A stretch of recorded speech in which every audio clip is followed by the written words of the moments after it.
Şu anda Göllü Mahallesi'nde sılajlık mısır yapıyoruz. Müeyyetin kardeşinin tarlasında.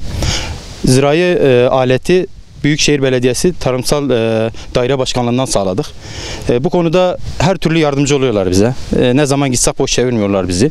Sağ olsunlar, ellerindeki imkanlar dairesinde elinden oldukça bize de destek sağlıyorlar. Bu konuda Büyükşehir Belediye'mize, Tarımsal Daire Başkanlığımıza çok teşekkür ederiz. İnşallah daha çok çalışıp daha çok desteklerini verirler bize. 2025 yılı mısır sılacımızı biçiyoruz. Bu traktörün şoförüyüm. İşimizi yapıyoruz. Allah nasip ederse inşallah yıl sonuna kadar işimizi toparlamak için istiyoruz. Büyükşehir'imize de teşekkür ederiz verdiği destekten dolayı. İnşallah önümüzdeki yıllarda desteğini devam ettirir.